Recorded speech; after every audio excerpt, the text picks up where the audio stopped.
So welcome back to day 2 of this machine learning workshop. And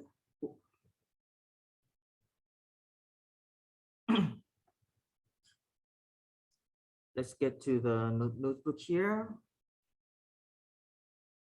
So yesterday we talked about fundamentals and motivations. So we motivated what machine learning is, and we talked about some preliminaries and the basic packages for scientific computing like NumPy and Matplotlib. Today we will get to more about classification, and then we will talk about cross-validation, which will be assessing performance of the models, learning to choose and use models in scikit-learn, and then doing cross-validation. There is a additional package for today. This is optional for local installations. Which the package we will use is Gravis for visualizing the decision trees.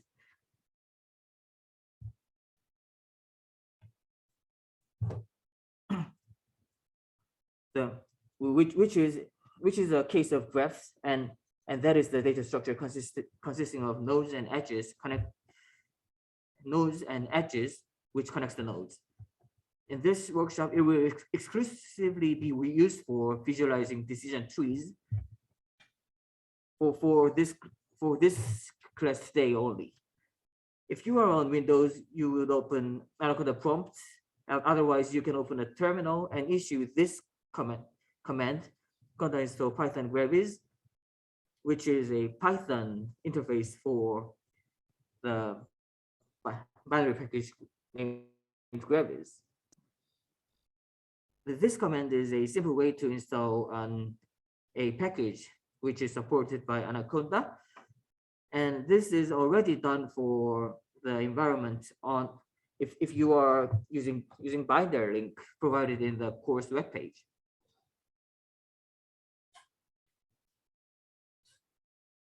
That is provided via Docker, a container technology. So did you guys open this notebook?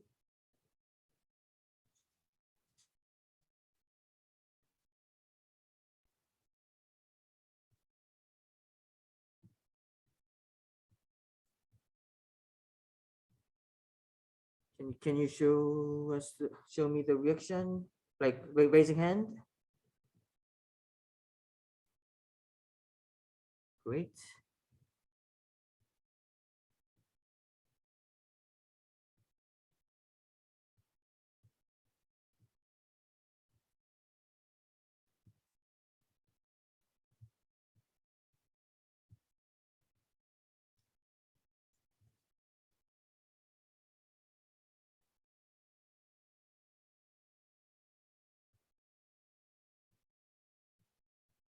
The command used for loading the packages are here.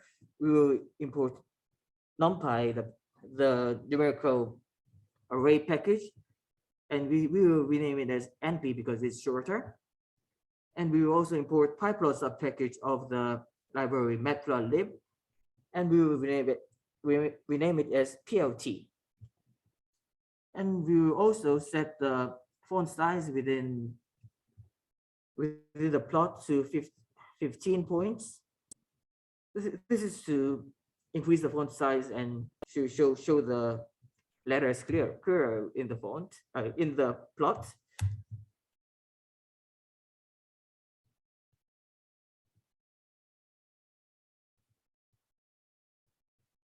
And today we will use a synthetic data which is provided in the materials distributed. This is a simple data set with 2 features and 2 classes. The blue circles are for class number 0 and red squares are for class number 1. And this looks like a a mixture of like four Gaussian distributions, and it looks relatively simple to discriminate between the two classes, right?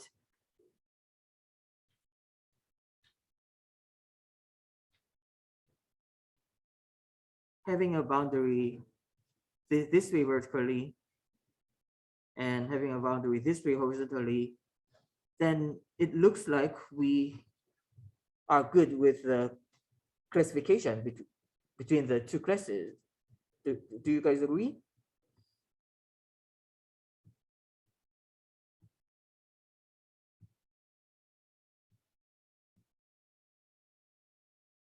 We will use this synthetic data set to illustrate the classification examples. So the solution is intuitive, and we will use it to introduce many of the methods used in machine learning. The data is in our wiki, and you can download it using the link provided here. After downloading, move the file to the directory where your notebook is and unzip it if you are using local installation.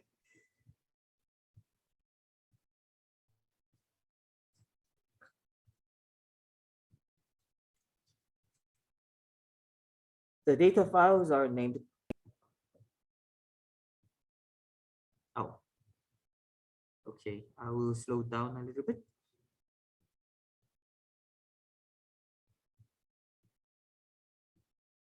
The files will be named CoML test dataset features.dat and CoML test dataset labels.dat. And let's see what these files look like. This is basically space separated data file. We have two columns here.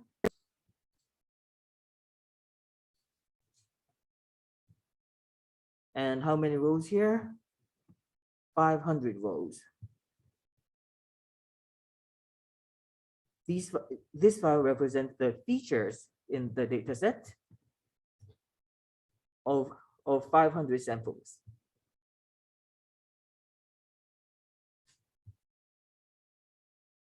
And another file, we have labels here. We have two classes of 0 and 1.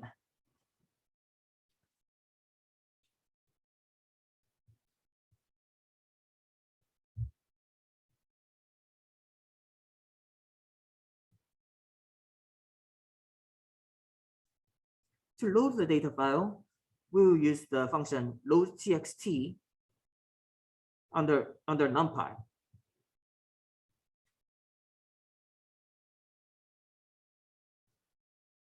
We can run this cell. So now the features origins will have features and labels origin will have labels. And we can see number of samples and features from NumPy code.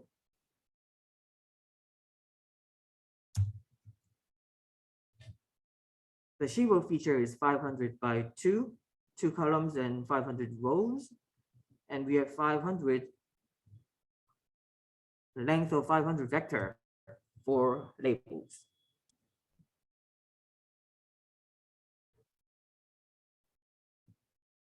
There is a function named uniques to get number of unique values in an array. Let's use that to see what unique values in label are there, and they are 0 and 1, obviously.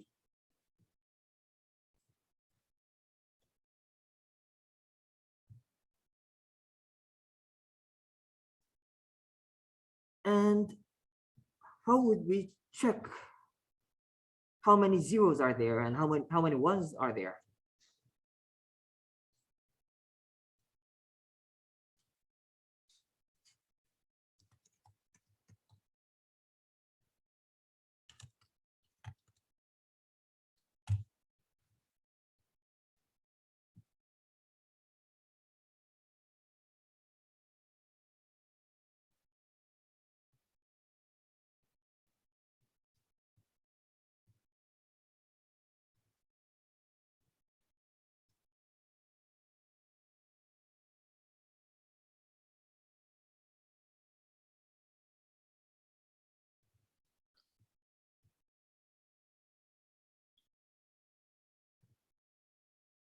Maggie says use np dot count non-zero function, and sure, that will work here.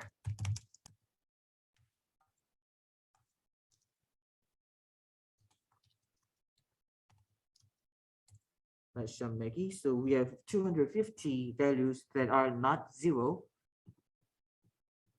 so, which are one in this case, which will mean that we have 250 of zeros also. And we can do something we learned from yesterday, like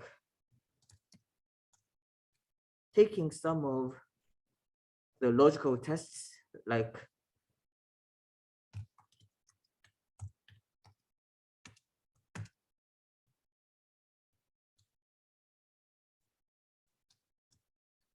this, to get a vector of true and falses, and we can take some to get the value of 250.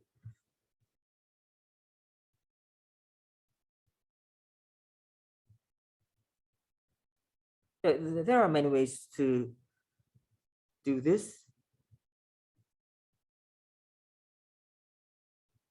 Maria says just the sum would also give the amount of ones, right? Yes. I mean, in this case, we have the three truths and falses in here, and true is automatically converted to one, and false is automatically convert to zero. Oh, so in this case, actually we are counting the number of zeros in here. If we want to count the number of ones here, we will do this.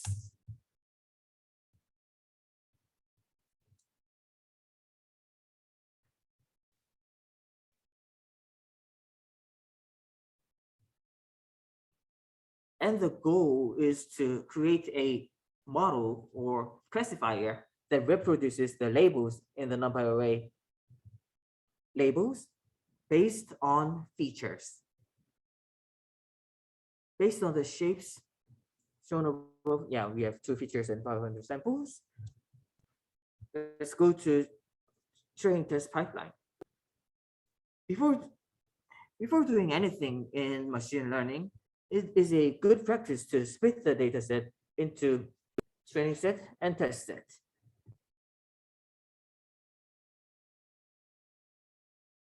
Training set is the data set used to fit the machine learning model, and the test set is used to evaluate the fit machine learning model, and the test set will not be used for training in any way to see how well the model generalizes to the data not yet seen by the classifier.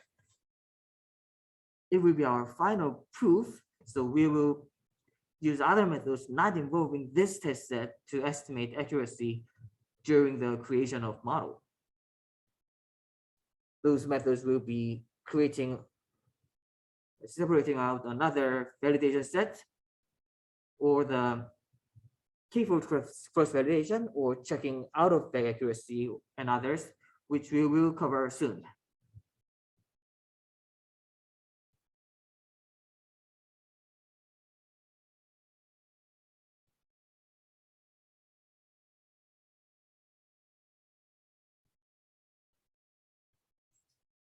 So from the original data set, we split out some test data set, and this learning set is used to create the model.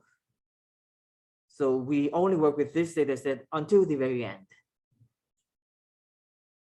And scikit-learn has the function train test split to do this.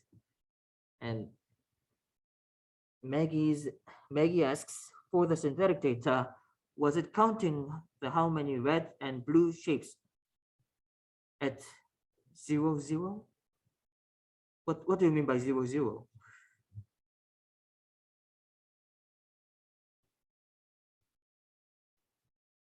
When we are counting zeros, yes. So actually blue circles were zeros and red squares were 1, I think. Actually, we'll get to the codes to to create that figure soon.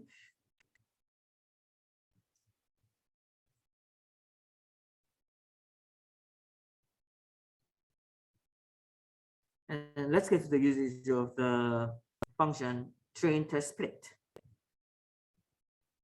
To import the function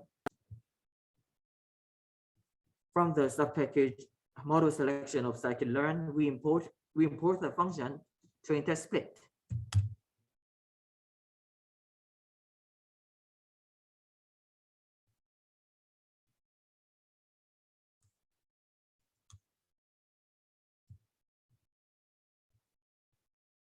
Let's decrease the size of the font a little bit. And this cell shows how to use the function train test split. So first argument is the features we have, and the second argument is labels we have. And test size is the size of tests that we will use relative to the number of samples. And it is nice to shuffle the samples to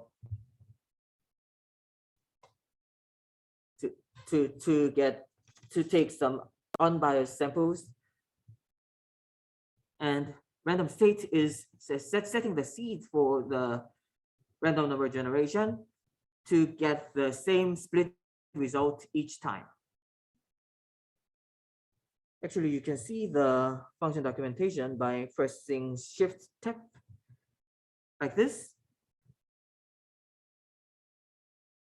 And you see the signature of the function. And some documentation is shown here.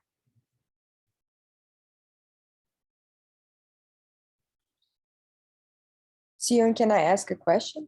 Sure. So here we are just splitting the data, right? The training set data set and the test data set. Yes. And the features origin is one number for each sample, right? Features are in this case two numbers per sample because we have two features. Okay.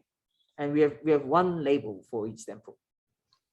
Okay, so features is a matrix and labels is a vector. Yes.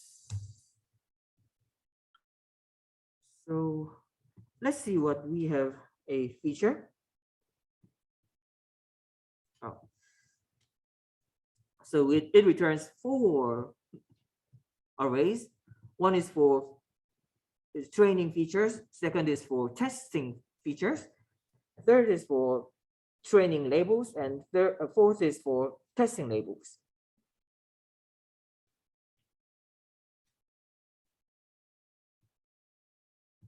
I actually used shuffles equals true here.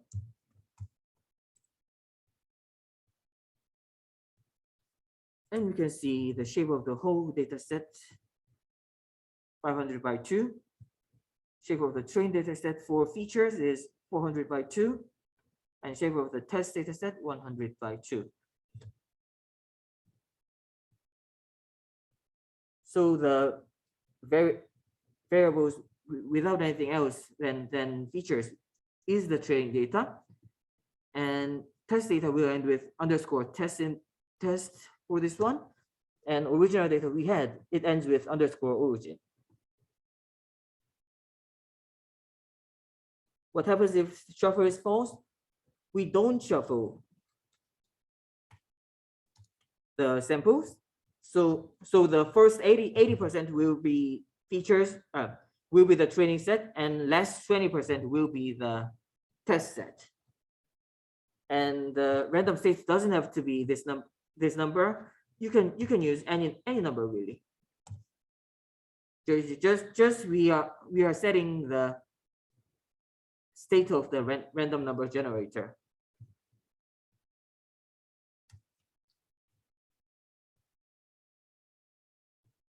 If we set shuffle equals false and print out some values in features, say sample number 0,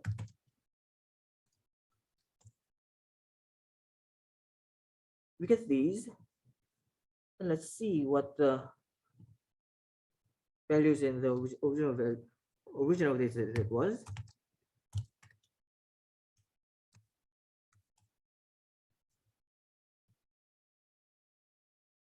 So, oh, sorry.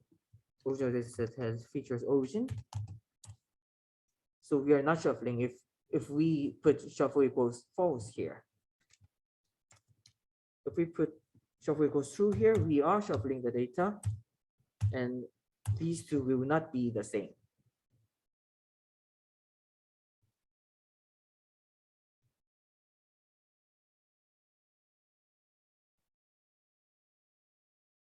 So we'll be training only on features and labels, and test on features test and labels test. And it is good practice to not even look at the test set at this point.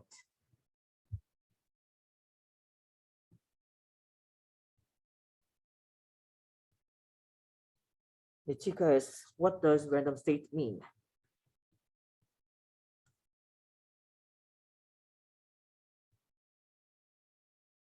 Random state.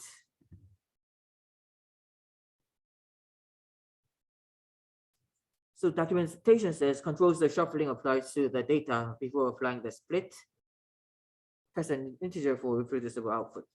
So this is basically setting how the random number generator works. This is seed for initializing the shuffling, and that is not number of times the data is shuffled. It is it is just initial state of the randomizer, basically.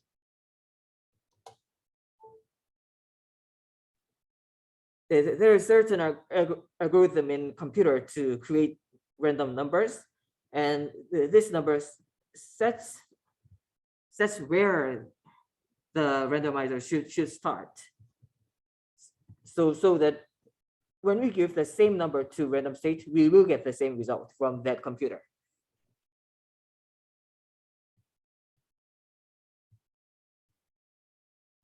It might be different on different computer or different architecture, but at least on the same computer, we will get the same result.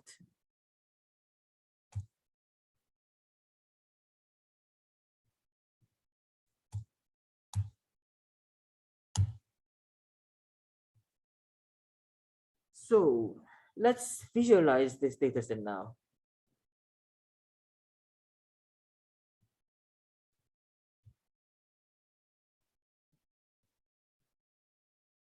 What we will do now is plotting the two features in 2 dimension, like this figure we had up here. And this is how to do that.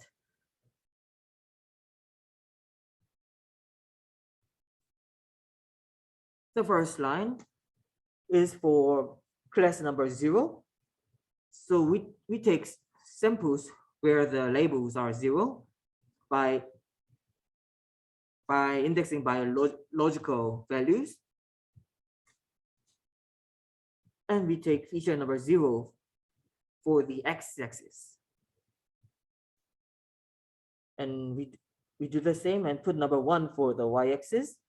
And we put marker shape as BO, which is short for blue circles. And second line is similar. We get the samples with the labels values 1, and we put red squares for that.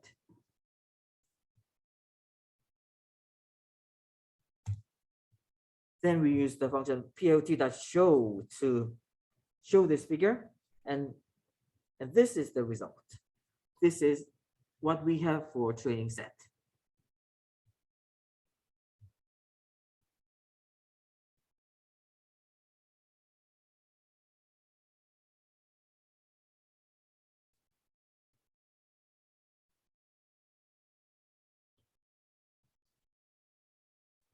We could we could practice what we did yesterday. We could put some more details here, like marker sizes and setting the figure size 4 inch by 3 inch, I think. What does it say? Yeah, it is inches, by the way. I think I missed this question yesterday. On so it generates 4 inch by 3 inch plot, and then we will put x label of x1 and y label of x2, and then run tight layout function to fit the image to the frame, and we will save it as synthetic dataset.png with dots per inches as 500. This is the result, and this is the figure you saw on the top of this notebook.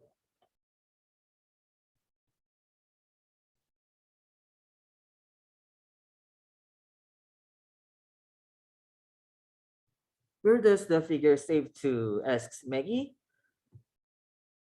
And where the figure is saved is the directory the directory you're working on, basically. So the synthetic dataset.png is created here in my case, and you can see this figure like this.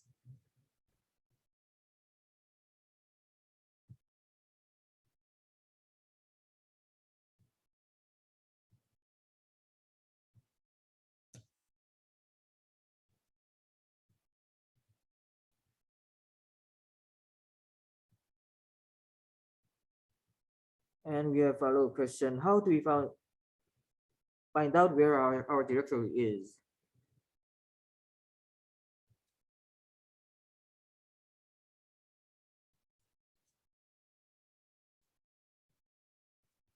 How is it after the break? There is a function showing the working directory right now, and I'll get to that later today.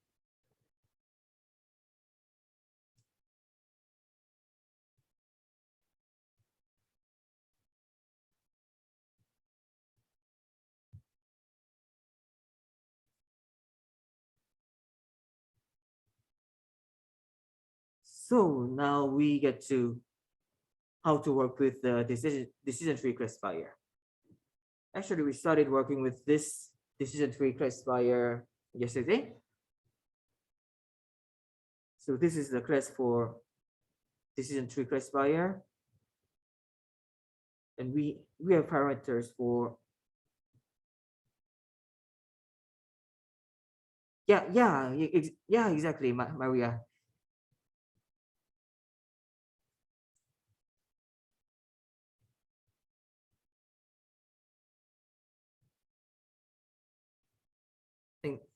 Thank you, Maria. I just couldn't get it out from top of my head.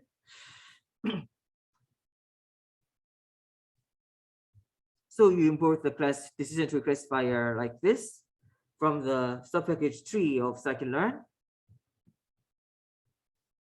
and we initialize the classifier by creating a class by creating an object from that class. This variable CLF will contain all the information learned by the classifier. And to perform the learning step, as we saw yesterday, we need to use the method fit.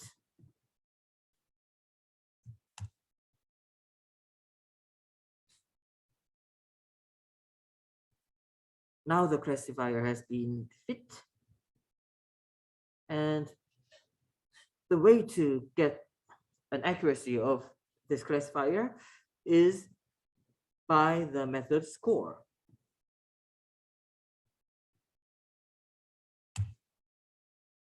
(1.0). That means our classifier was able to perfectly reproduce all the points. We are not doing this with the test set yet. We are still working on the model.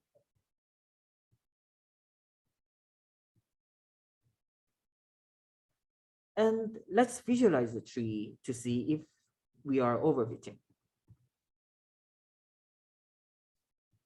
To do so, we will export this graph as a format that the external package gravis understands, which is done by the function export gravis, which is provided in the tree subclass of subpackage of scikit-learn.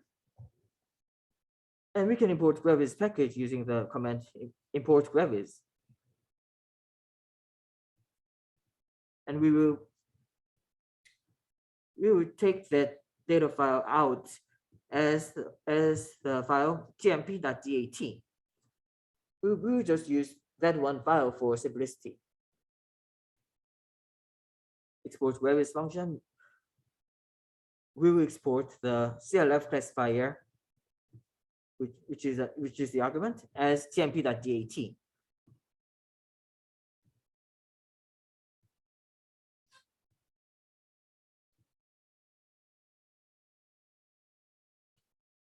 Then what the last line does is reading in the tmp.dat file and then show the corresponding tree.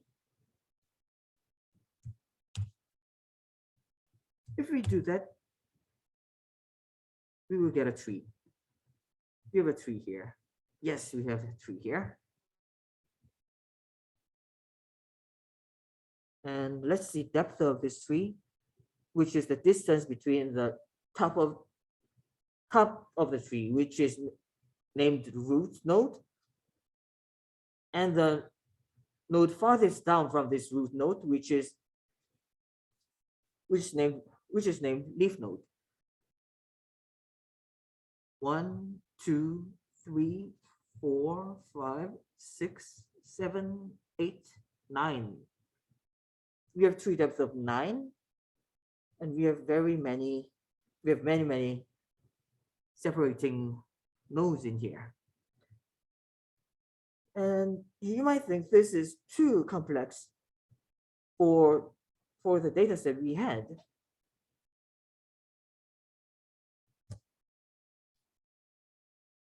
This might be a sign of overfitting, maybe.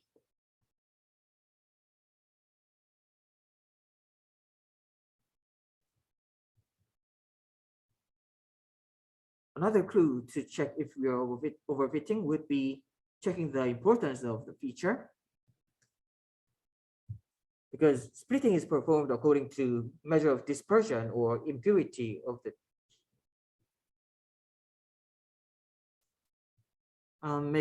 Maggie, are you using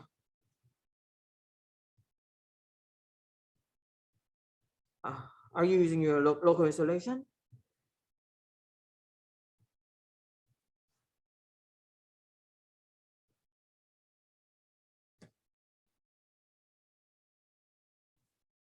Okay, let's go through this for now a little bit. Yeah, you need to install the Python gravis, which is mentioned up there, and this might take a while. And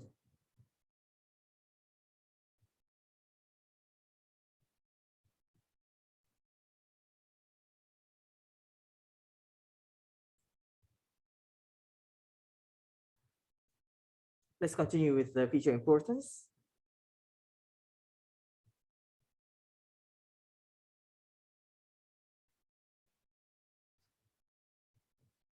Scikit-learn uses gene impurity to select which variable to split along and define the cutoff value. So knowing this enables the evaluation of an importance index for each feature that represents how much they contributed to the overall classification.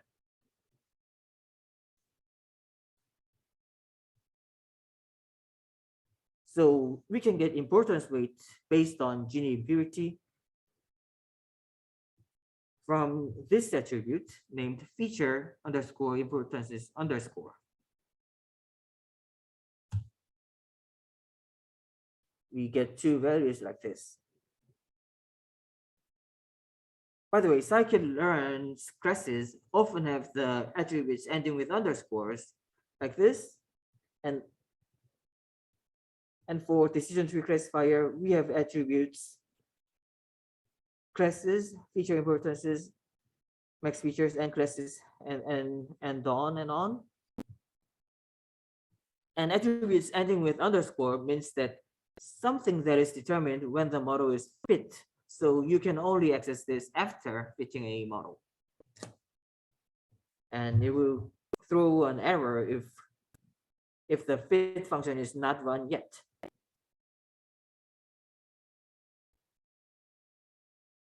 And we can see the relative importance of the two features. Feature number 0 has 0.77, and the feature number 1 has the importance of 0.22. So feature number 1 seems to be more important in this case. Can I ask a question, a more technical question? Yes. If we were supposed to do a PCA of this data, that would be the principal components, more or less? Like first component would be the first one, then the second, or you don't know? Is it the variance explained by each feature, or? No, it is other measurement named gene impurity. So how do they add, and what does that mean?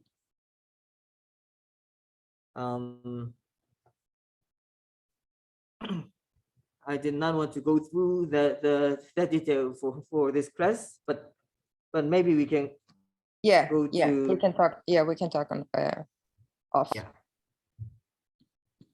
Yeah, you can look up gene impurity on Wikipedia to get the exact formulation of that.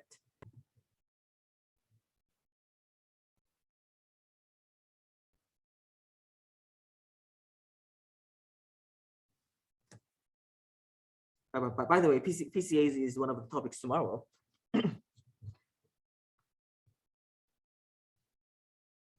Look at the plot above.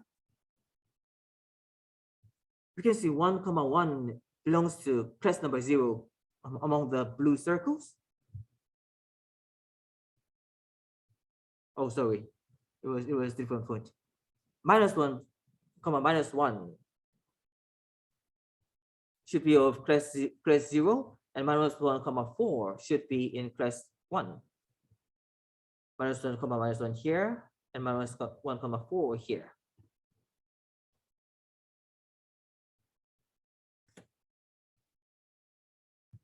So let's see, where does this classifier predict them to? Yeah, looks okay. But let's see the decision boundary later. And here's a question: why did we use double square brackets here?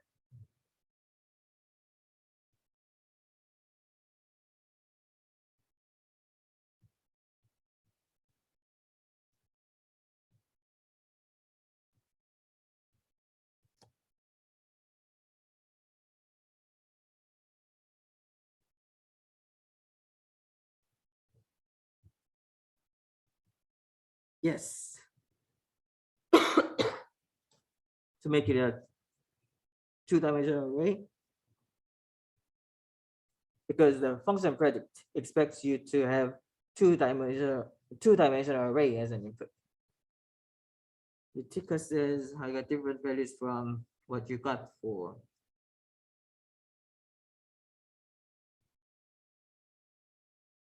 The yeah, the training test split depends on, might depend on machine and architecture you use. So the random shuffler may have given you some different results.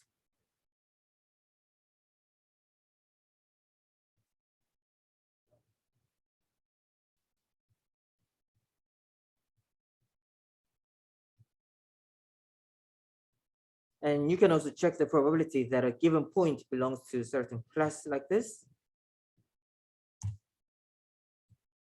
So the classifier is certain that the point 1 minus 1 comma minus 1 belongs to class 0, and it is certain that the point 2 minus 1 comma 4 belongs to class 1.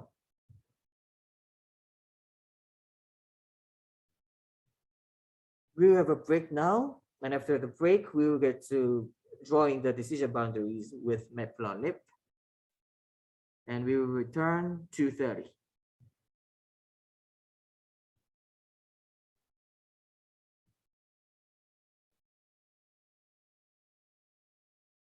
So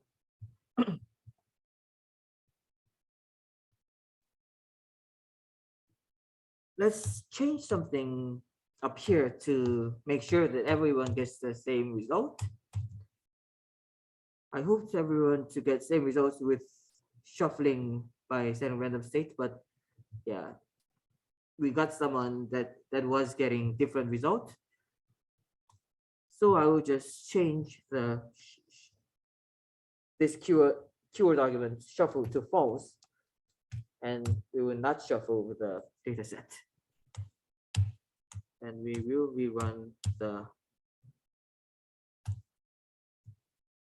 codes again.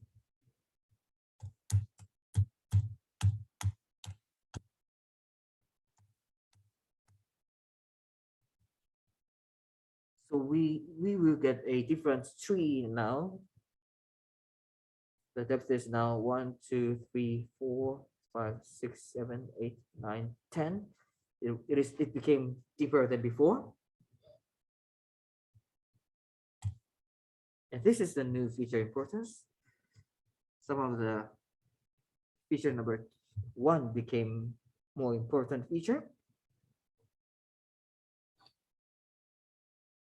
And that depends on what sample was selected for training data.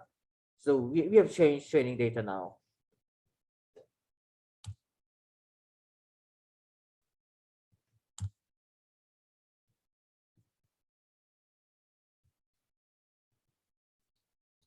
Now let's get to drawing the decision boundary, which is boundary between classes.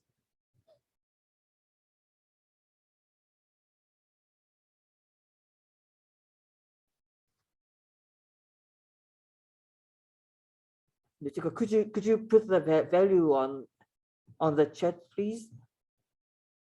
Oh, there was a typo. Okay.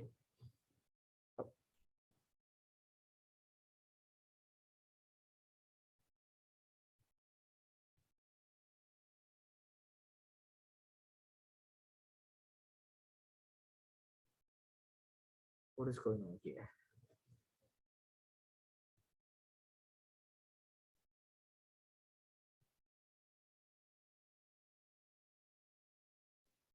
Sorry, I did not mean to type in the conda install Python graphics. I was trying to paste this value. Okay.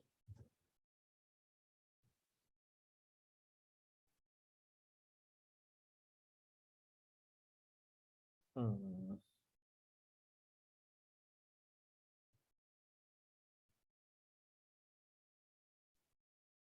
Maybe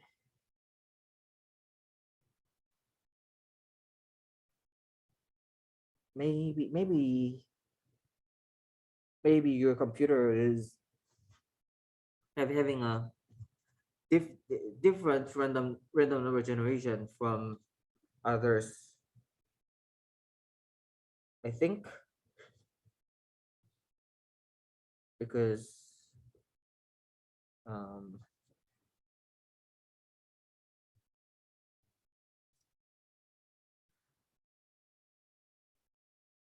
for now, let's just go ahead and let's see if that really significantly affects the work here. I don't think it will have significant impact on this workshop.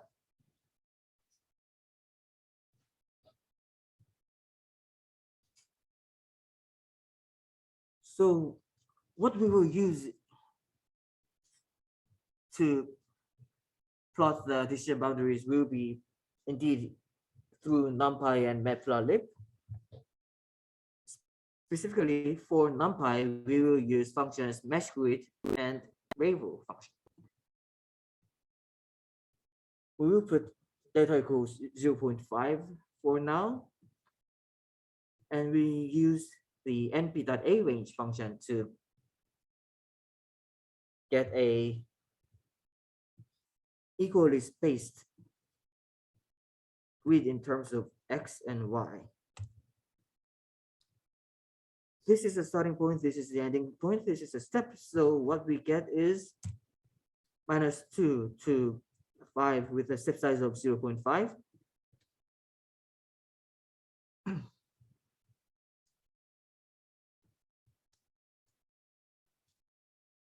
And we use the mesh width function to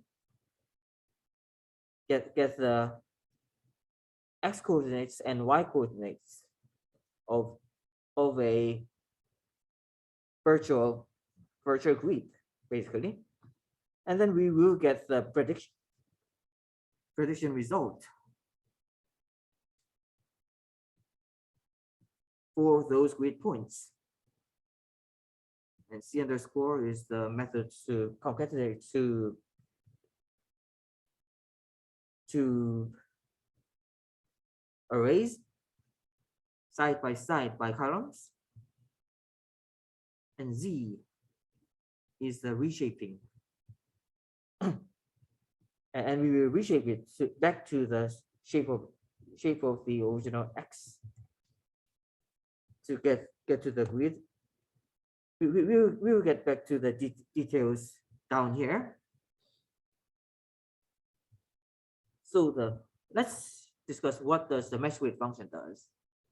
The mesh width function returns coordinate matrices from the two coordinate vectors. If the two vectors are given as its argument, it returns two-dimensional A by B arrays, where A is the array of A is the length of the first argument and B is the length of the second argument, and each corresponding to x coordinates and y coordinates of A by B grid. Let's give a simple example. Say that nx is 3 and ny is 4. And this time let's use linspace function to get equally spaced points between 0 and 1. And we will have 3 pieces, so the values are 0, 0.5, and 1. And for y, we will split it into 4 pieces between 0 and 1, 0 and 1 included. So the values are 0, 1/3, 2/3, and 1. And get the results of mesh width function.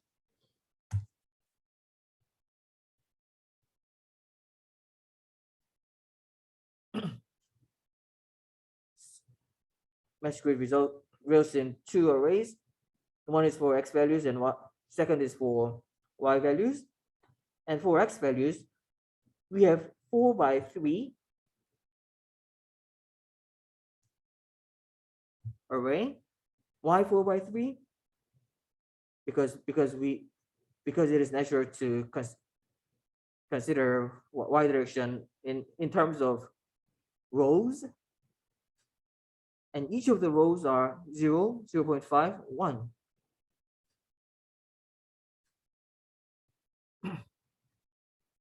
And for y values, we again have 4 by 3 array, and this time each column is 0, 1/3, 2/3, and 1.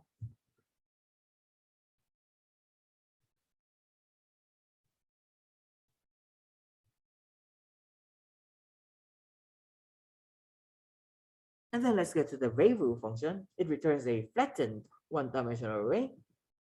So if an original matrix has the form of this 2 by 3 matrix, 1, 3, 5, 4, 5, 6.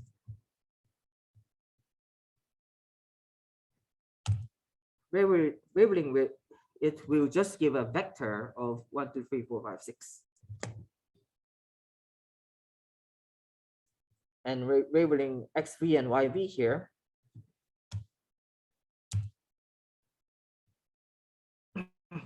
you see what to expect and you get what to expect. And np.c underscore, and using the square brackets after that, concatenates the columns horizontally. So the result is these. So we have the array of grid points on two-dimensional space now.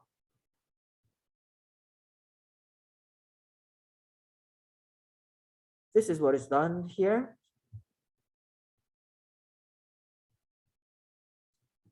So the result of this expression in here gives you the set of grid points, and we predicted on that grid points.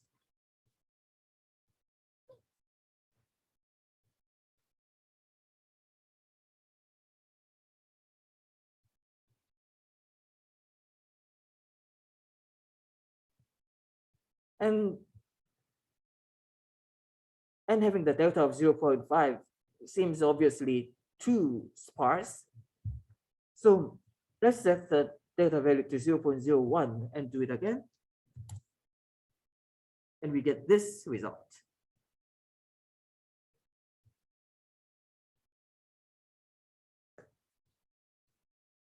Blue is for class number 0, red is for class number 1. Yeah. But this is also related to the sample size, right? Higher resolution because we get more data points, right? Resolution? You mean this delta? Yeah. How you would choose it might depend on sample size, but the figure and the decision boundary depends on model.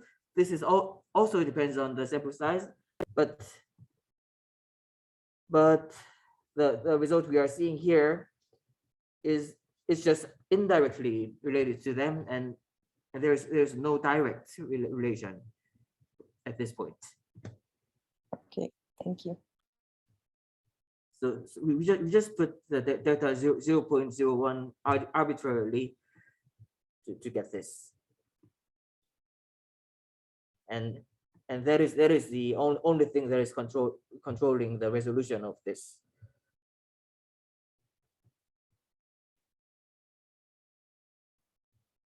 And these streaking lines seems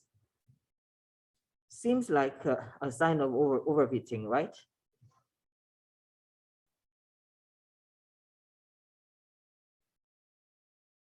And obviously our model seems too complex. So we need to reduce complexity of the model, such as limiting the depth of tree. Limiting the depth of tree is just one example of controlling the complexity of this decision tree. And we will use this because it is most intuitive.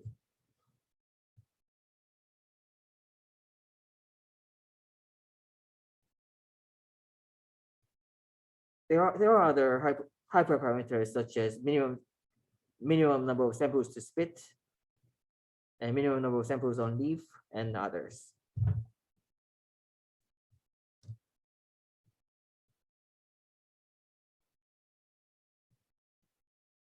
So these values or hyperparameters are to modify the learning process and sometimes model complexity. And we will fit the model here and get the score and show the tree. So the accuracy on the training data set has decreased to 0.8225 in this case. But the resulting tree has become much simpler than before.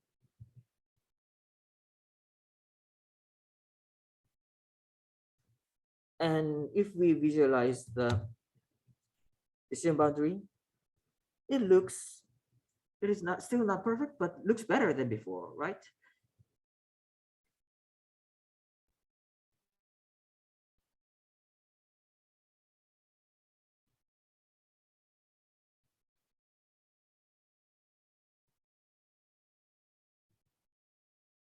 And a natural question might arise: is there a way to do it better?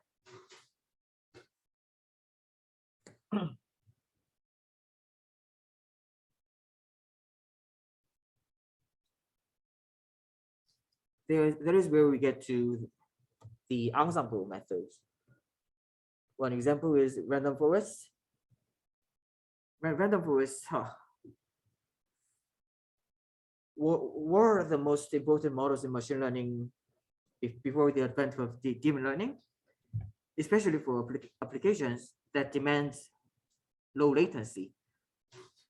Because the tree structures are simple and we can get the results quick enough.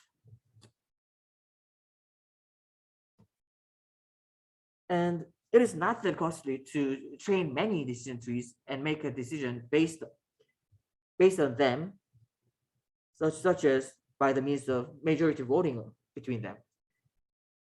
We call that an ensemble of decision trees. And for random forests, each tree is trained with a subsample of the data set, which are sampled with replacement.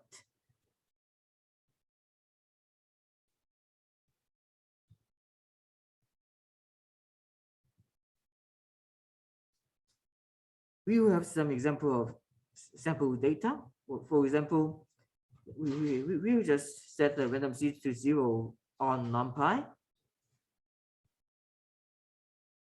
And we are just subsampling using NumPy in this case. And we will repeat 3 times, sampling 80% of the.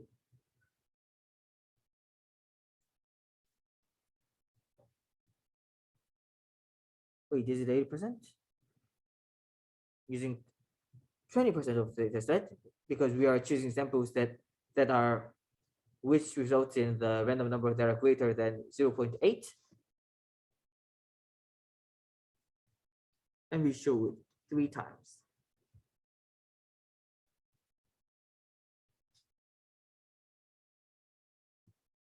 The function random.random in NumPy just gives an array of numbers, random numbers between 0 and 1. And doing this selects the samples that return the values higher than 0.8, which means about 20% of the samples. And we chose samples among the selected ones and n with label 0 and plotted with blue circle, and similar to label value 1 with the red squares. So using data set like this, to train many different trees to form a random forest. And we use the class random forest classifier for that.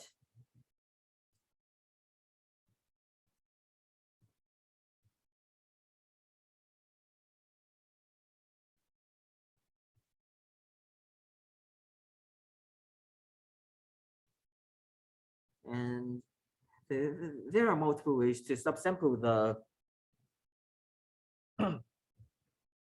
data from the original data set. And we will consider bagging in this case. Coding wise, creating a random forest is not different from what we did to create our decision trees. From ensemble sub package, we import the random forest classifier class and initialize the classifier like this.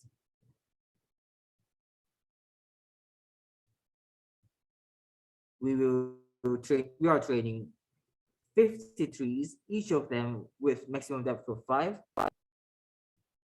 And there is a keyword argument named OOB score. We'll get to that later.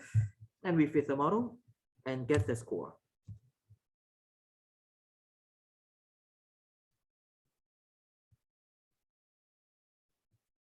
The OOB score out of back score means score of each classifier or decision tree in the ensemble by using the data points that are not considered for training that classifier. So each classifier is trained using some of the data points, and we are getting scores based on the data that were not used for training that tree.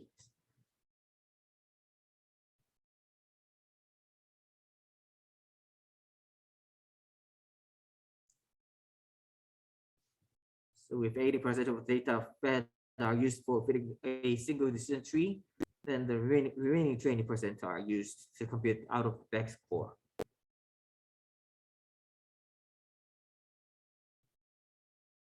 Oscar says, if I set my max depth to 3 or 4, my score is also quite high. Is it better to have a lower depth if my score is still high?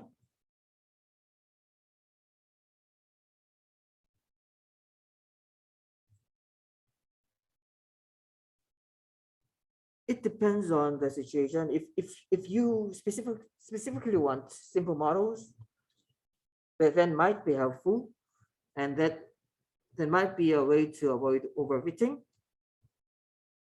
But in this case of random forest,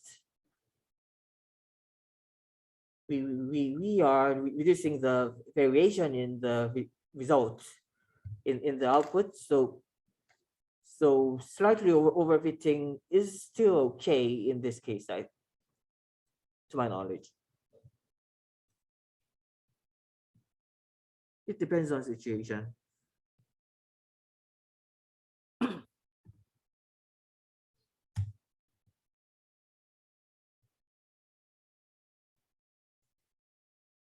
And so in this case, we got accuracy score of 0.9725. And the feature importance now seems more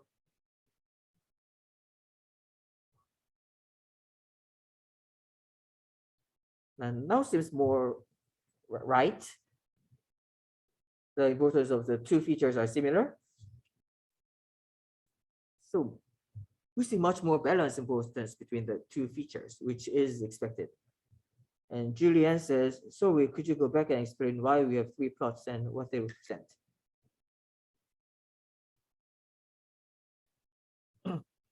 We are having the 3 plots is just for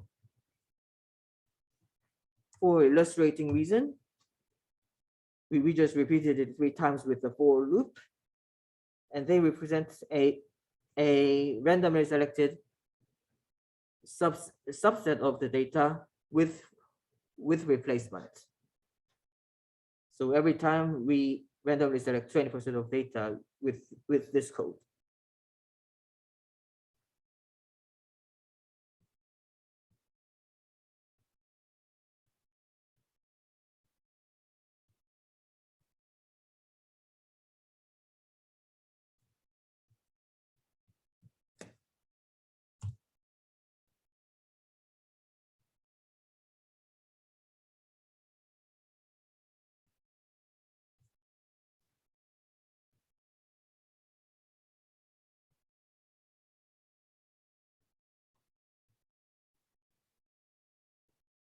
So which we can also predict with so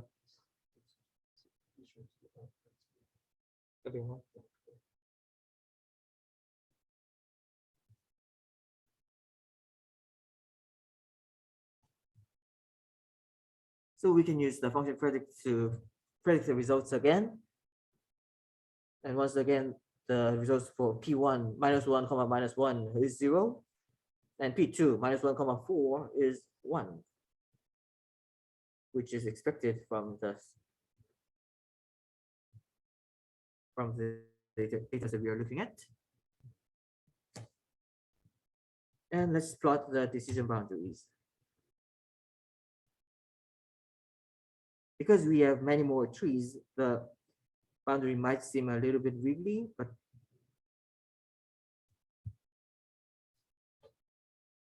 it looks much better than before.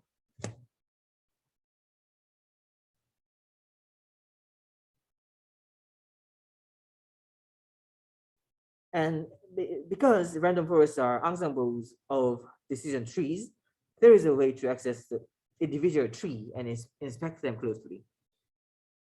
And the way to do that is through the attribute estimators. Each values in the attribute estimators is each tree trained. So if we get to estimator 0, we have a decision tree classifier. And we can also visualize the tree like this. This is the first of 50 decision trees we created.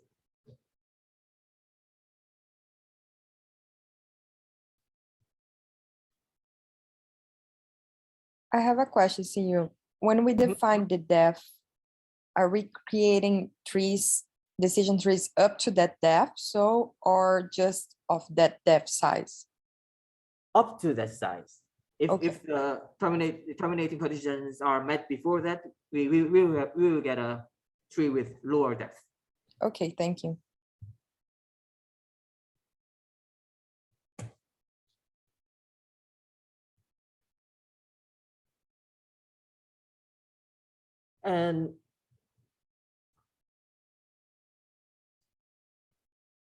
And besides subsampling the data each time, there is another ensemble method named boosting. And ADA boost is short for adaptive boosting, which have been pretty popular quite a while ago. And these ensemble methods are important and useful for many applications in biology. One of the most successful was this adaptive boosting, considering various datasets from several areas. The primary idea is to fit an initial tree and then add more trees, paying more attention to the samples that the first trees were not able to classify appropriately. So here's an example.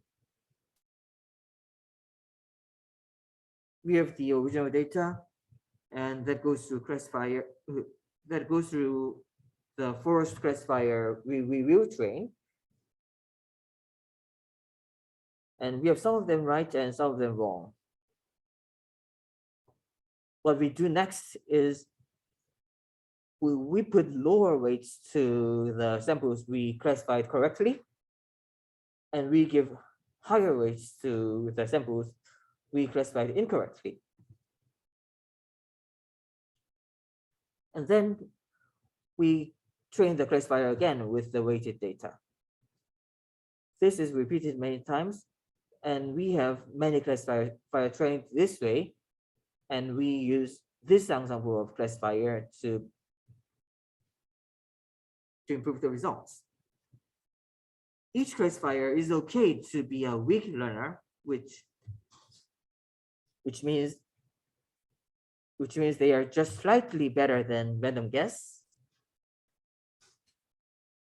It is okay because we will train many of them, tweaking so that those misclassified has higher weight. In the end, as a whole group, the resulting classifier can be proven to be a strong learner, which means a good classifier.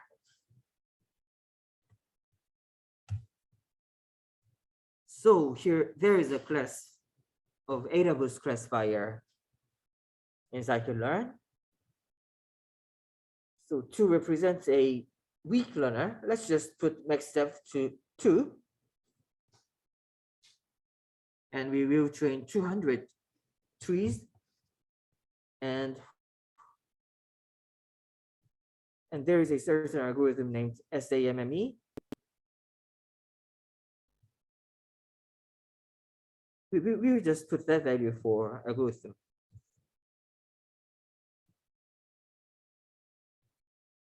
I will not give in-depth reason for that for this one. We will fit it and get the score.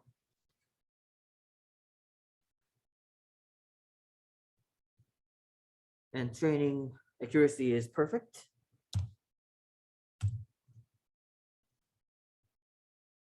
And we have this values for feature importance. Looks somewhat okay. 0.47 and 0.52.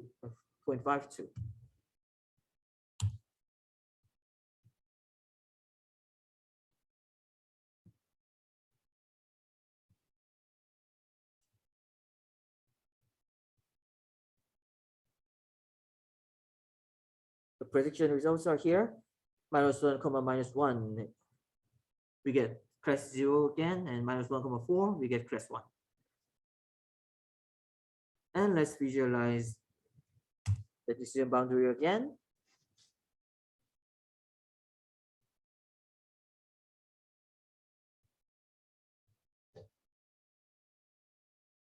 We get this result.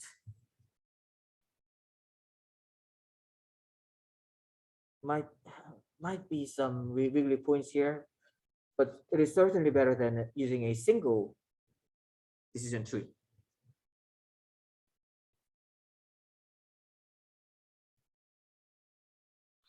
And is it better than random forest? It seems more noisy, right? Right. It seems noisier.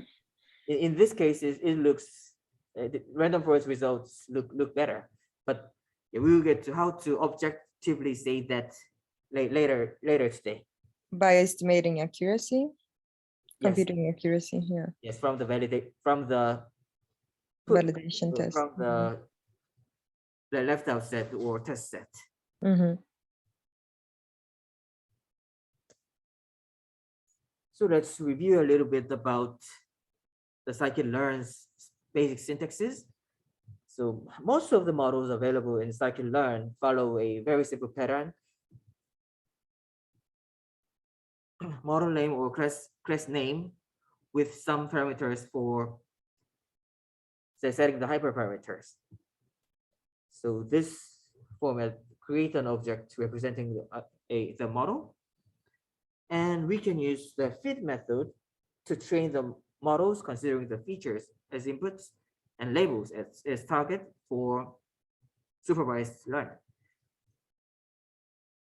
And there is this, and each classifier has a method named score to evaluate the model's accuracy considering the samples provided. And then the predict method predicts the class of the data provided.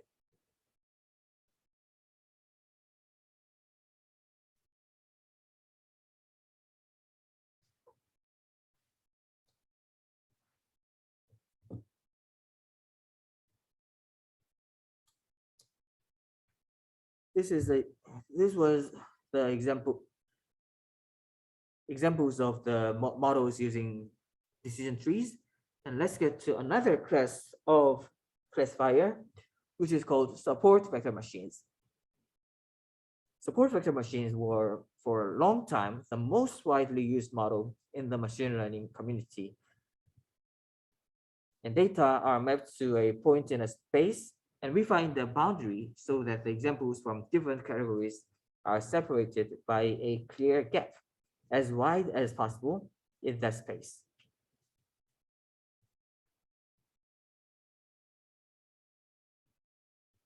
The mapping is called kernel function to map a data point in a space. So we get the support for each class, and we want to maximize the separation.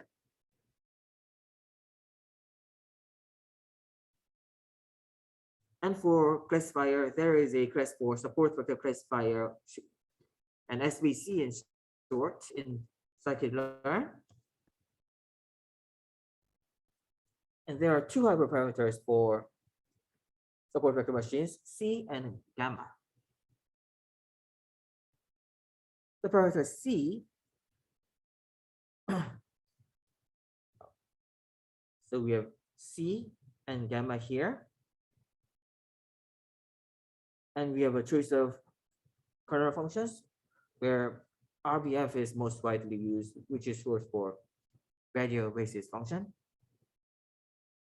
There is a widely accepted choice. And the two parameters C and gamma, C controls how much you want to avoid misclassification, how much you would penalize misclassification. The data shown here is an ideal case where the classification is easy, but in many cases, or whatever we do, there will be some misclassifications. So we penalize the misclassification in that case. And if we put low C, it is less sensitive to misclassification, and it will result in simpler decision boundary. And if we put high C, it is more sensitive to misclassification, which results in more complex boundary. And another hyperparameter, gamma, controls how far the influence of single training example reaches. Low value of gamma means that it will influence far. Its influence range will be far from the original point. And high value of gamma, it means it will influence only the nearby area.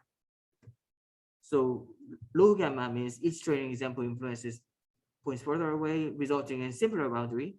And high gamma, it is vice versa, a short distance and resulting in more complex boundary.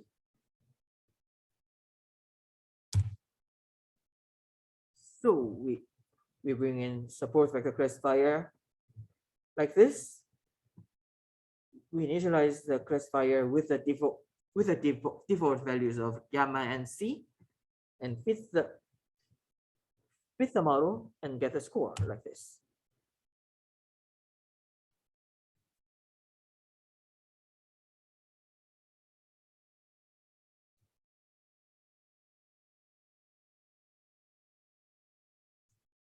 And we can put very high value of gamma like this, which the data points will only influence the nearby points.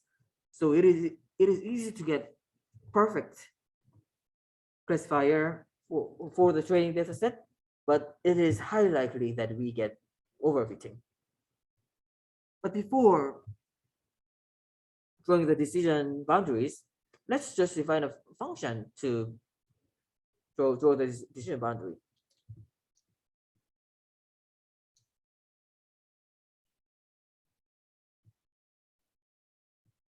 By doing so, we will the drawing the decision boundaries will be simple now.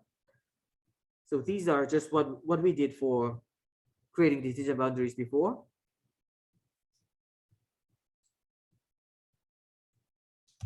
And we will show the decision boundary when we run the prompt, when we run this function.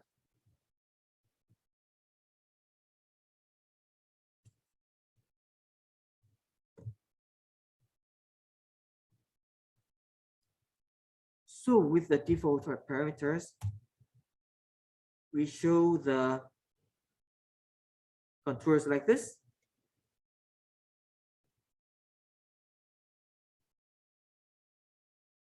Might seem pretty good. And let's show a case where the C is high and gamma is high.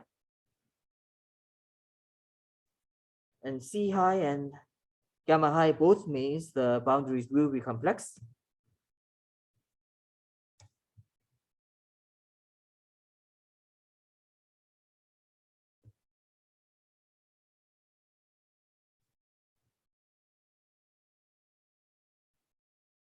It takes some time to run.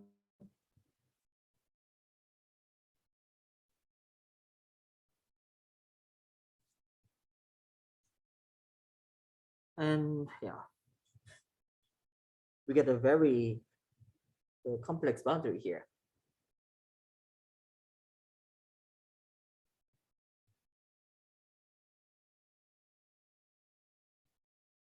And many dot-like areas here, which means gamma might be too high. So let's decrease the value of gamma now to 1.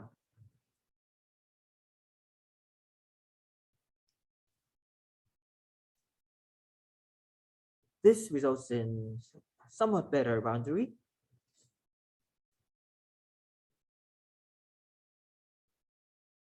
But the decision boundary around here is still complex because we are penalizing too much for misclassification. So let's decrease the penalty value to much lower value of 0.02 now.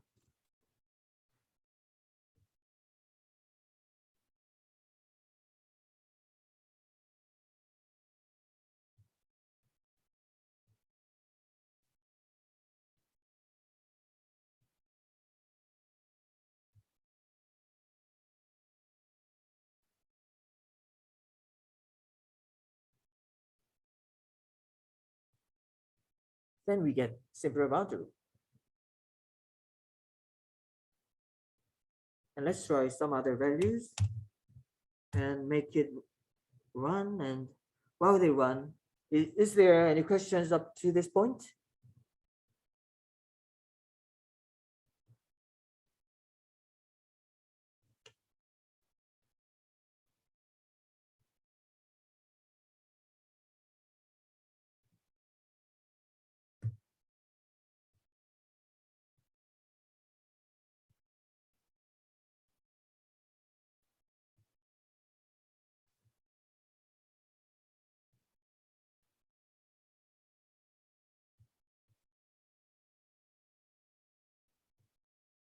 How do you decide when to use SVMs?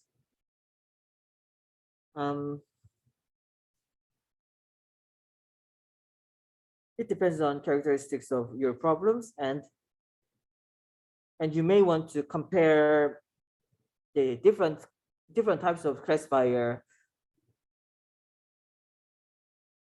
in some cases to choose which kind of classifier to use. And we will get there next hour.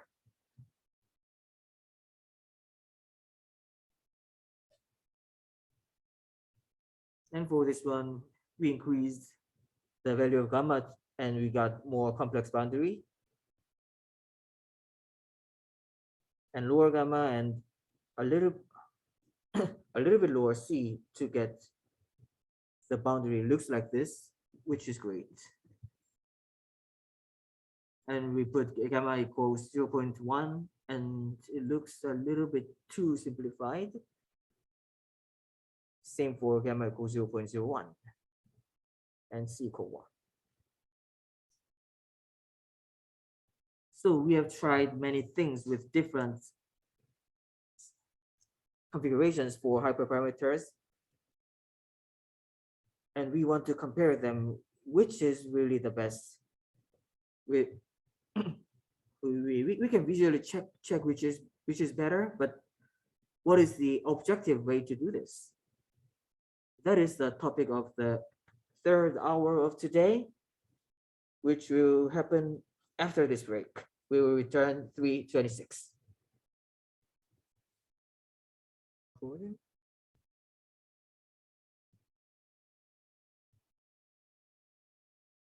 So what we have done up to this point is just visualizing the decision boundary and visually checking if the boundary seems good enough or not. Now we get to objectively check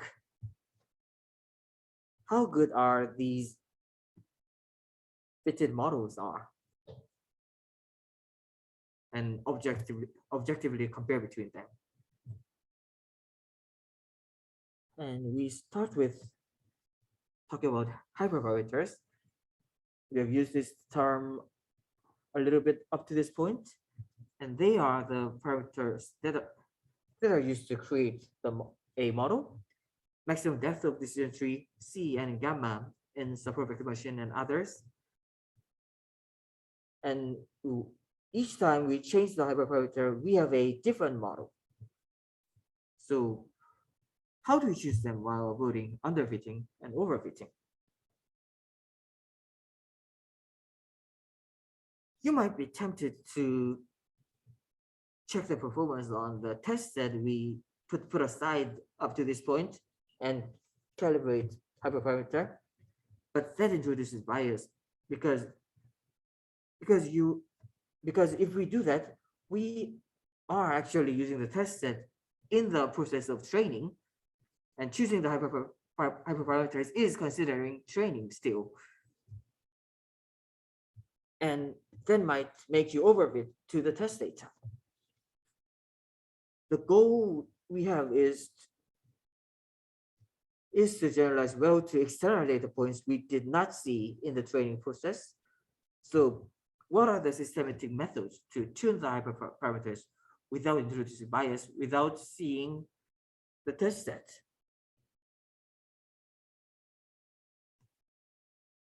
Perhaps the simplest way to do so is splitting the learning data we have been using into two pieces again, to training set and validation set.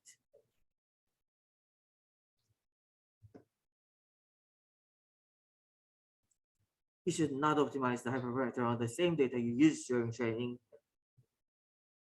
and you will need to split the data again.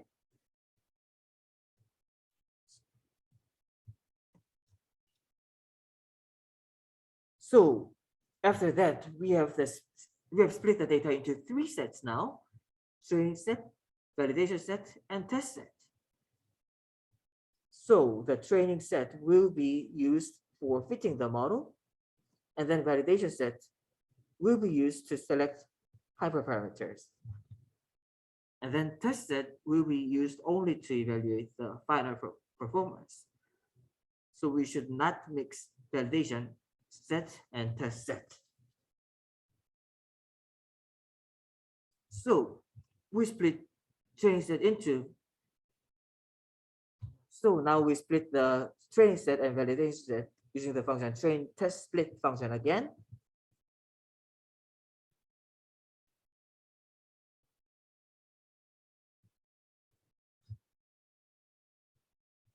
So the data set we have been using so far will be split into training set and validation set. Features will be named xtrain for training set, xvalid for validation set. And labels will be split into ytrain for training set and yvalid for test set. Validation set. And the set of validation size will be 1/3 of the data set we had, which was 80% of the data set.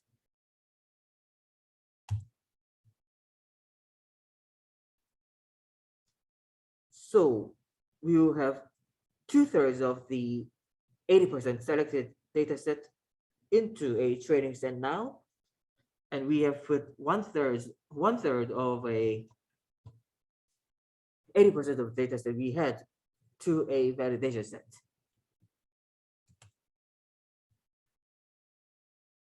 So the size of training set is 268, and size of validation set is 132. And what we will do to find nice set of hyperparameters is comparing the accuracy on the validation set. For example, we can compare accuracy on the validation set to choose gamma and C. So with this set of hyperparameters, the score we get is 51% of accuracy on the validation set, which is pretty low. So we will try many values of gammas with a fixed value of C21. The values of gamma we will use are here about, so each values are about 3 times higher going up, 0.003, 0.01, 0.03, 0.1, 0.3, 1, 3, 10, 30, 100, 300. We will fit the model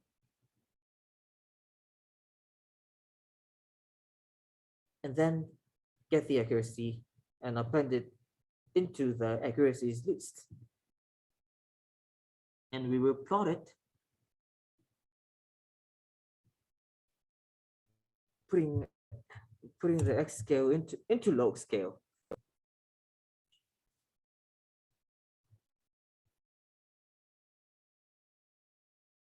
And we get this result.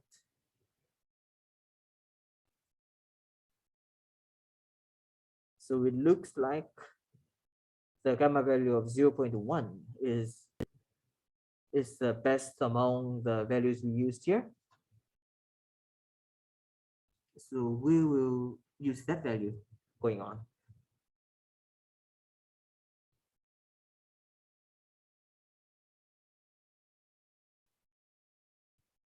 And because the train test split, actually train validation split is performed at random, so better way to estimate accuracy is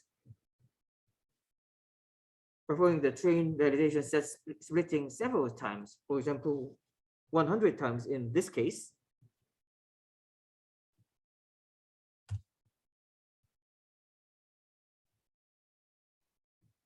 And we will get the results in a minute.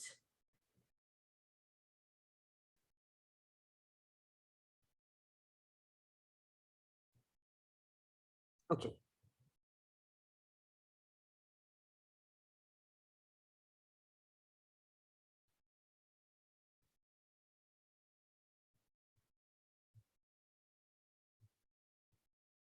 So what we see here is that we have pretty nice validation accuracy on the middling range. And when the model is too simple, we have a drop in accuracy, which is a sign of underfitting. And as the gamma value increases at the upper range, we get severe drop in accuracy, which is sign of overfitting because high value of gamma results in complex model. What would we see if we evaluate the performance on the training set?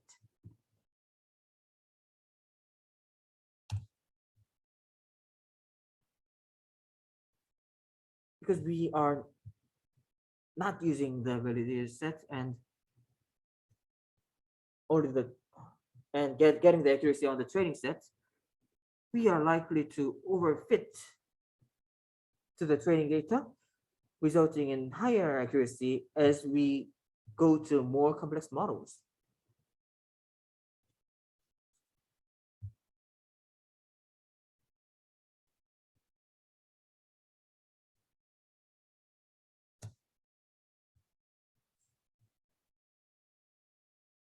So it is important to evaluate your model on a held out validation set.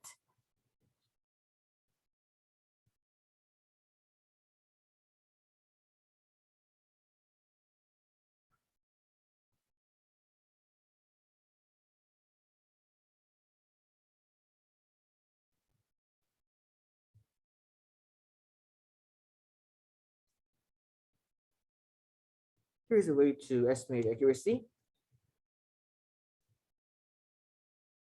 Oh, not plotting, but just getting the values.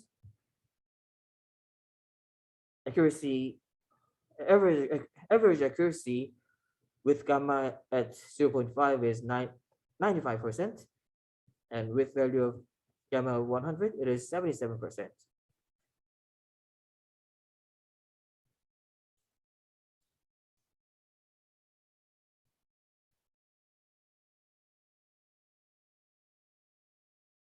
That is the simplest form of cross validation. What we often do is called k-fold cross validation. We hold out each subset of data. We split the data set into k pieces, and we hold out each of the piece as a validation set each time, and train the model with the rest of the data, and we repeat it for each of the piece of data.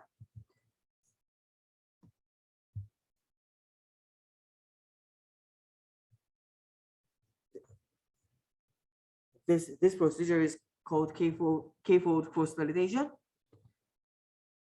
and we will choose the best performing hyperparameter on average. And for the k-fold cross validation, there is a separate class for that under the model selection subpackage of scikit-learn. And for each fold of cross validation, scikit-learn provides indices for samples for training set and validation set. Say we want to do 4-fold cross validation. We are splitting the dataset into 4 pieces.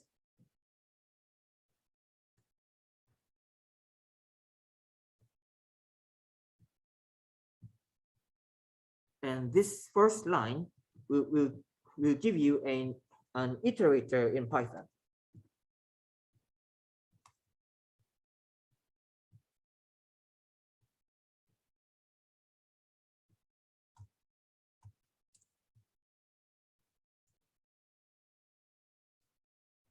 Oh, sorry. It gives you a object in k-fold class in Python, and using the split function, split method of this k-fold object gives you an iterator for training index and validation index. Indexes for training set and validation set respectively. And we provide the features to give it a number of samples there.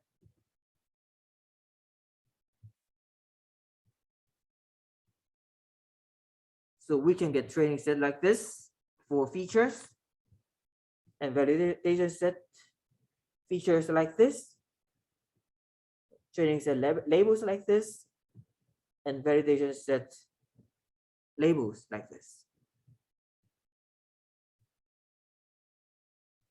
And then you can initialize a classifier and then fit the model and then get the score.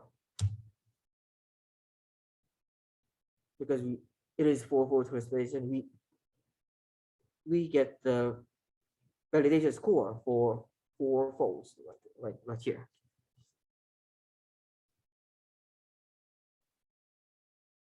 Because we did this now, and what we need to do next is, by programming, you will need to collect the scores of for each fold, and for each pair of C and gamma you check. Then you will decide which value of training parameter is the best. And this will be left as an exercise for you.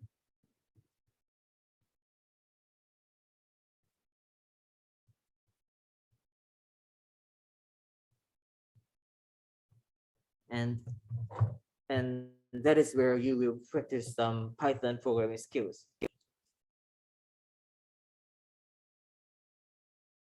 If you are taking this workshop as a way to earn UCLA credits, you will submitting that homeworks will be mandatory, and we will go over that after the final portion of this day 2 notebook.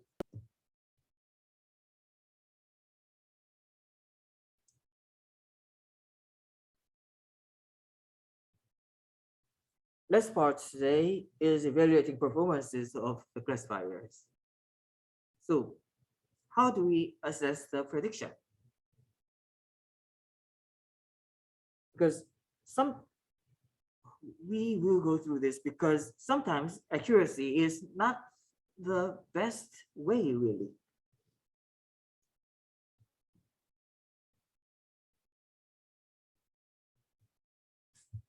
What we will always do is compare the classifier's predictions to the ground truth, but there are many ways to do so.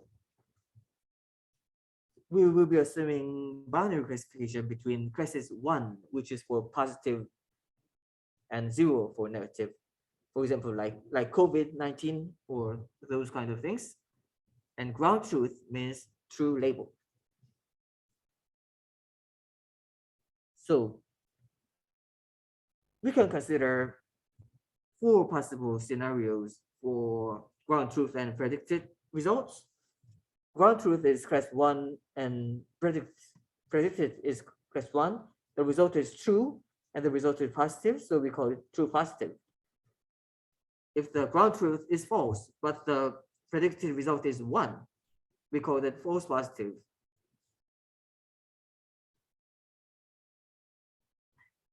And if the ground truth is 1 and predicted is class 0, that is called false negative.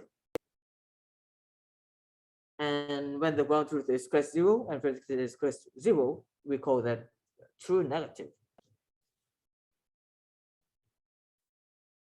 And perhaps, indeed, what most widely used will be accuracy, which is true positive plus true negative divided by all 4 cases. And the score method of the classifier usually computes the accuracy for classifiers. Or you can also use the function named accuracy score inside a subpackage of scikit-learn. But it is not always the best measure. For example, in the classification of the malignant benign cell, which was covered yesterday, if 1% of the cells are malignant, and what is the accuracy of the classifier that always predicts a cell to be benign? It is 99%, but that is not necessarily what you would want.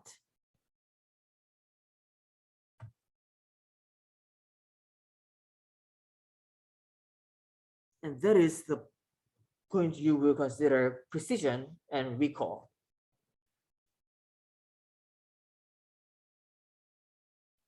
And especially in the cases where the positives are pretty rare, considering these are more important. Precision is also called positive predictive value.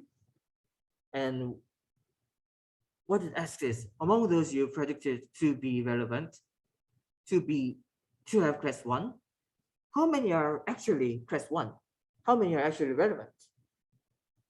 This is true positive divided by number of true positives and false positives. And that will be accessible using the function precision score. And recall or sensitivity might be important if what is important is not missing what is in there. So how many relevant elements did you catch is the question. So that is among the positive samples in the ground truth, how many of them did you catch? Number of true positive divided by number of true positive plus number of false negative. The function you use for this is recall score.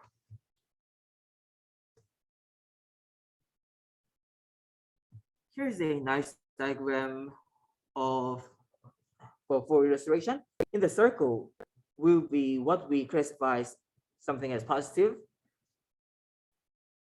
And outside the circle is what we classify as negative. On the left is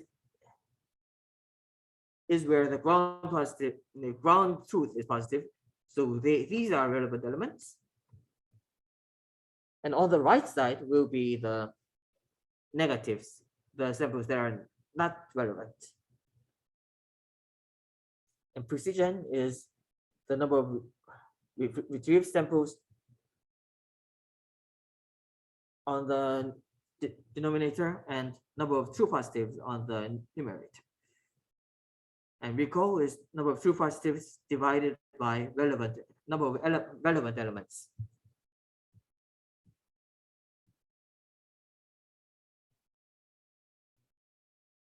Another measure of performance is called F score, which is harmonic mean of precision and recall.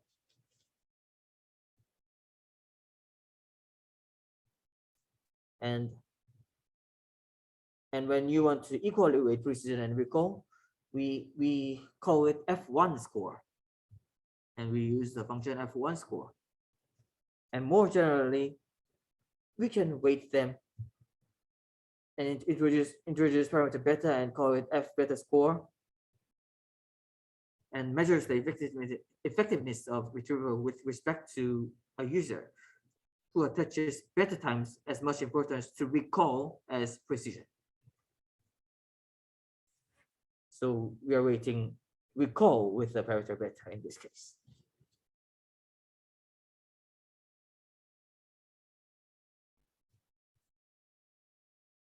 Depending on your application, you may need to choose the more appropriate metrics when selecting which model to use. So if number of true positives and number of true negatives are not much different, accuracy is okay. But if missing a true positive is a risk, like pandemic situation, obviously, F1 score is a good choice. So in medicine, precision and F1 score are often used for analysis of prognosis performance. So we will import these 4 functions from the scikit-learn metrics subpackage.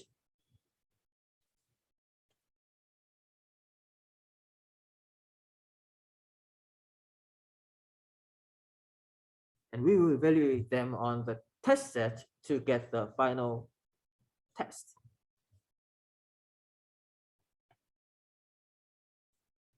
After the cross-validation procedure is completed, we finally fit the model on the entire learning set, which is all the data set used for training, including training set and validation set with the selected parameters, and then evaluate the performance on the test set.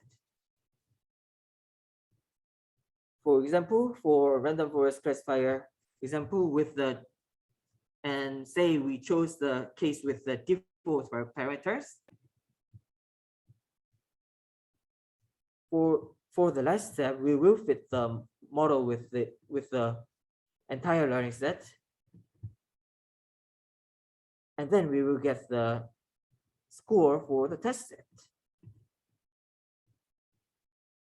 which are accuracy, precision, recall, and F1 score.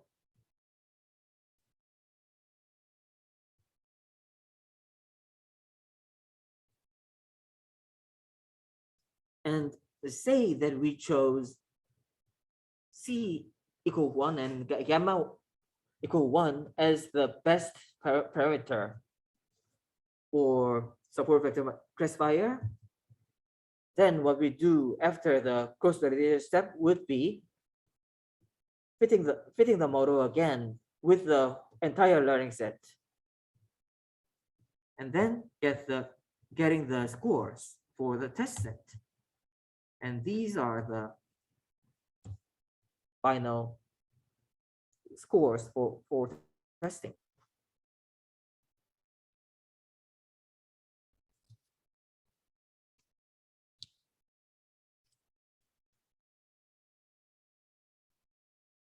And if you want to choose which classifier to use between like random forest and support vector classifier, you will want to do cross validation for both of them and choose the better performing model on average. So this is applicable for single hyperparameters or between different models and etc. So do you usually have any assumptions that you have to meet when you're choosing if you should use random forest or SVMs? I see that post facto, once you've run both, you check whichever has a better accuracy. But when you start out and you have certain kinds of data, do you prefer to use certain kinds of, say, random forest or adaptive or SVMs based on certain assumptions, or is that not true for machine learning? Do you use everything on the menu and then see which has the best accuracy? Sorry, we had microphone issue, we speaker issue, and could not hear it clearly. Could you type that in? Yes, sorry about that. Can you hear me better now? It is speaker issue here. Okay, so I wanted to ask if we choose to use all the possible algorithms that are present on the menu, for instance, random forest or adaptive, or do you, based on the kind of data you have or the assumptions that the data meets, then choose which is better? I understand that ultimately, if you run everything and see whichever has a better accuracy, that's post facto, that's after you've checked the accuracy. But to begin with, do you have any thing that you choose to do? For instance, what's the error structure of your data, etc., like you do in regression? So do you have those kinds of things that you take into account to decide if you're going to use random forest or adaptive booster or SVMs, etc.? Could you hear me now? We have speaker issue up here. So sorry about that. I can type it in. Yeah, please type it in.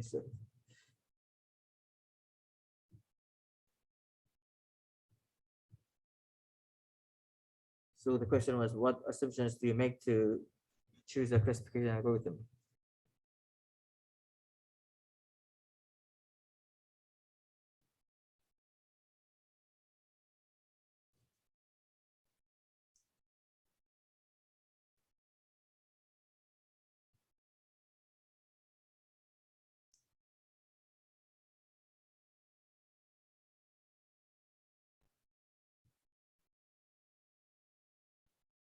Oh.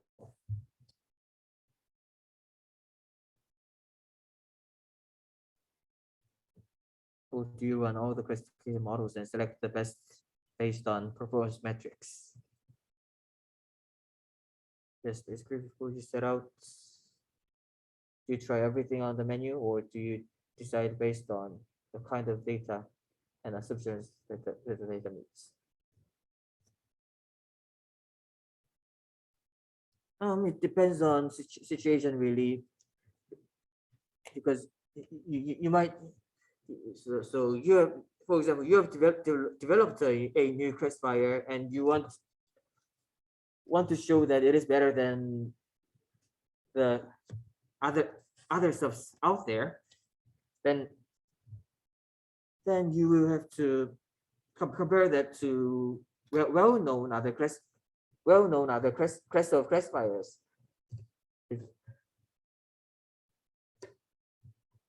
to your new classifier, and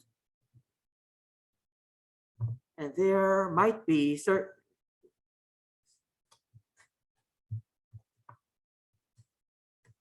certain methods that is better for certain distribution of the data. In that case, you might want to choose that thing.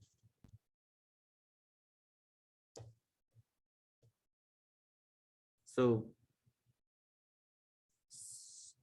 depending on your application, you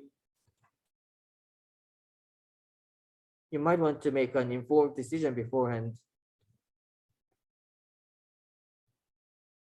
For example, there are cases where image processing these days, the dim applications like dim learning is nice for just too nice for those cases. So what you will compare will likely be the other dim learning methods.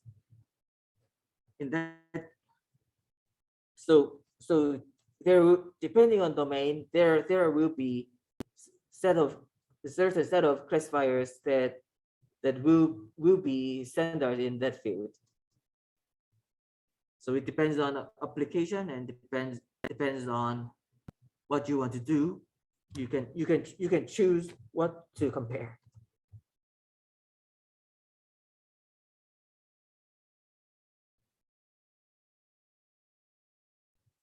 So today we have covered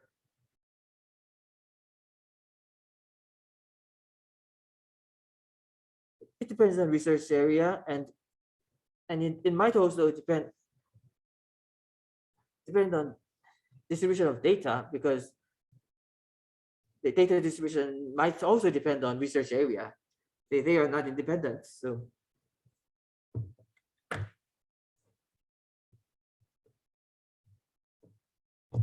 that is what I would say.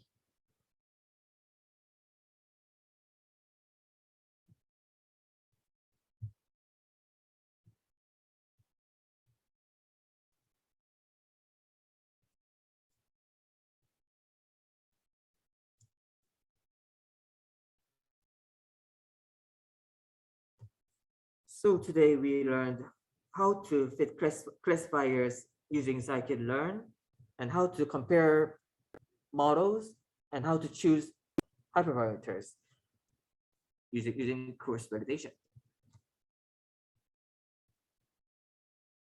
Let's get to the exercises. We have a exercise notebook in here.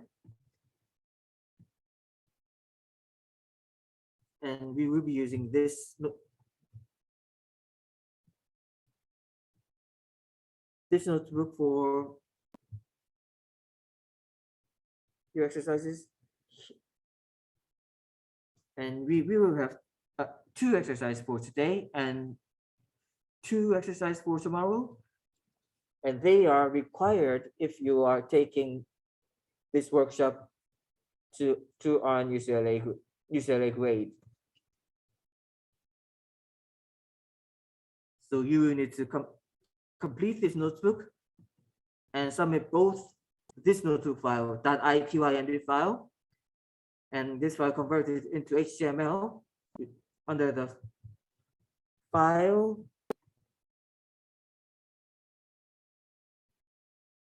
save notebook as, save and export notebook as, to get the HTML converted version of it.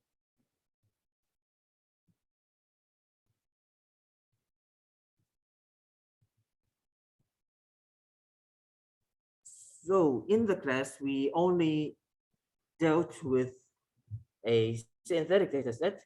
So let's get to the real data set with 4 exercises. So we loaded breast cancer data yesterday. So we will load it as yesterday. And shape of the data set, you could get it this way. And because of the data attribute was the 30 features of that data set, we have 569 samples. And we have target here 0 or 1. 0 was for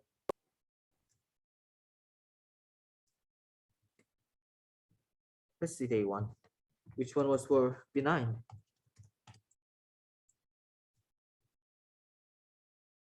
So 0 is for malignant and 1 is for benign.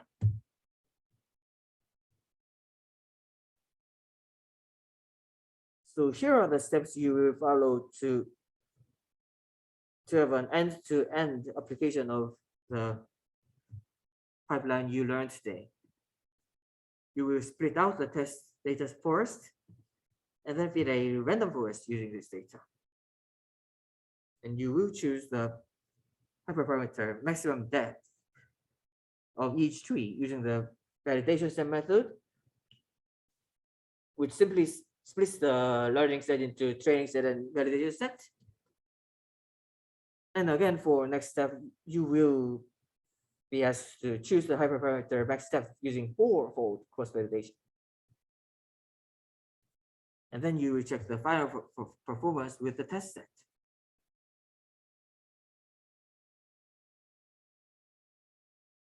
Another data set we will use is the banana data set, which is included in the distributed material.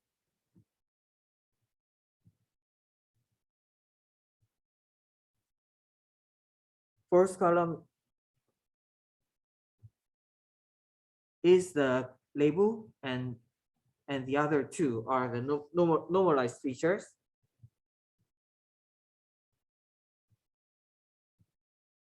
So you will read in the data using the load text function of NumPy.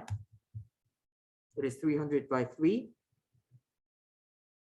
And then the first column number 0, was for labels, and the other two columns were for features. So we split it like this to get features and labels. And this time we will fit support vector classifier. We will choose hyperparameters gamma and c using the validation step method and 4-fold cross-validation. And we will check the final performance of it with the test set.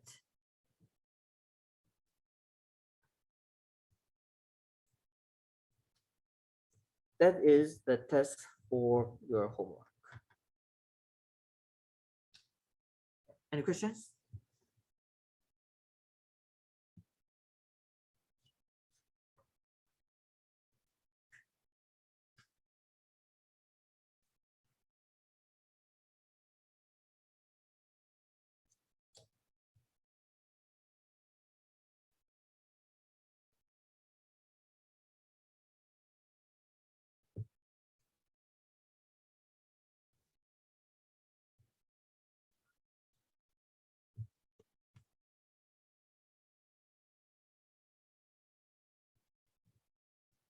Any questions?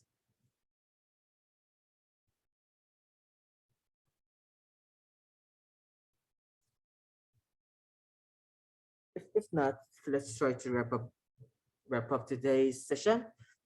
So tomorrow we will do some more supervised learning in regression, and we will learn some cases of unsupervised learning, namely k-means clustering and PCA, principal component analysis. And we'll wrap up with another set of exercises. So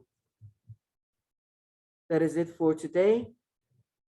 I will be here until 4:25 as you work on exercises, and we will see you tomorrow. Thank you for attending.